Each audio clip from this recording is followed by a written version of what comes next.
Hello mga kabatang, mga kasiman. Kung muli si Bujong DC ang Batanggenyong tripulante. Ngayon po ay nasa sa Ahasio kami, sa France. Ito po yung barko namin, no? Ngayon po ay magagala-gala muna ako kasama ang aking mga kaibigan. At maghahanap din ako ng pwedeng mapagpapalitan ng pera dahil wala akong euro ngayon. Siya, kami po muna magagala. Yung aking mga kasama natin sa unahan. Kung aking mga kasama, at kami po ay gagala muna. Isang grupo ito. Yan. Dito kami sa Ahasio, France. Yan si Kuya Jo. Ito kayo nasa huli. Ito naman si Junmar, taga Batangas na rin, taga Tuwe. Yan. Ito ako si Jezebel naman, oh. Sa akong amigo na taga Cebu. Kung kayo po ay bago lang sa aking istasyon, ay huwag naman yung kalilimutan mag-subscribe. Kayo po ay magagala-gala muna. Talagang kami ay buryong-buryo na rin sa barko.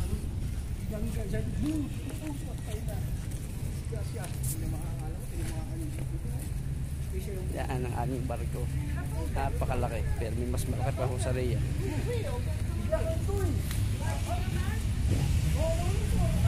Mga taga-Asura. Sige po, mamaya na po muli. Yan. Ganyan lang po ang aming buhay ng mga seaman. At kami ho'y nabigyan ng aming amo ng half day.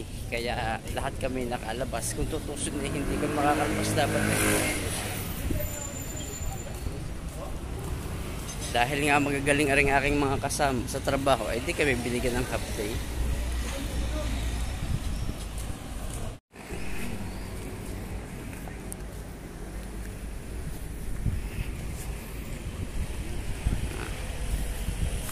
Alaga-ala lang ko pagka may time.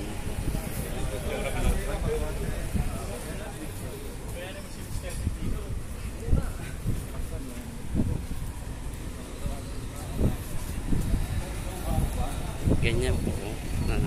Ang inuman nandyan lang sa gilid.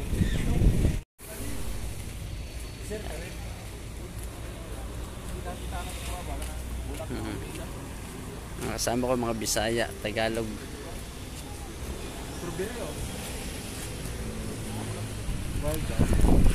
Ito Raspberry. Raspberry. Pagka itim na yung itim.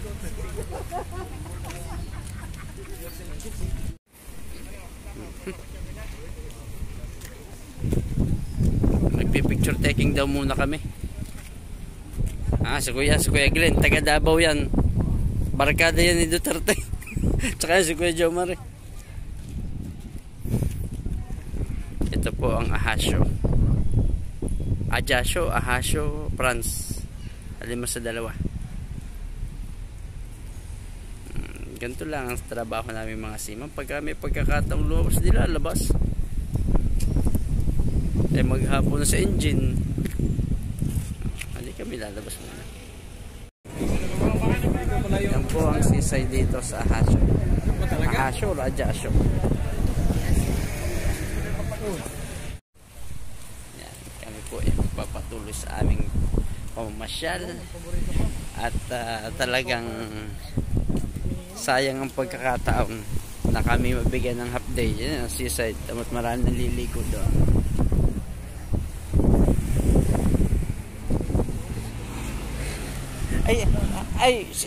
Sino ka mag-aakalang tayo makakarating dito, ano? Mga magbubukid, mga ngisda, ano? Ay, akala ko yung mga artista lang ang nakakarating din, eh. Sina, yung mga artista. Ay, oo. Kaso nga lang, ay mas malakang kinikita nila pagka selector. Tayo naman, wala, kakaunti. Hindi ho lahat ng tripulante o ng seaman ay makwarta. Ang tunay ho ay si Kapitan at si Hepe lang ang maraming kwarta. Yan, nareho. Napakaganda ng lugar. Kaya pala papasyalan ng mga European na. Siya. Muli Ipo, si Bujong DC, ang tripulanteng Batanggenyo. Yan, kami po ay nasa sa park. Yan, kung saan po maraming ito yung mga nagja-jogging, nag-exercise yung mga yan. Ito nyo. Yan pala yung napapanood natin sa mga reels sa YouTube.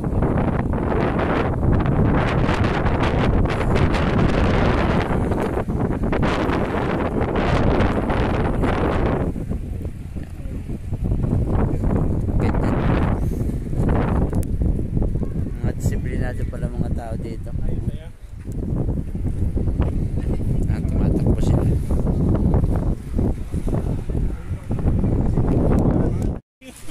Kami po ay nakagaling na sa Carrefour. Ito nga pong aming napamili.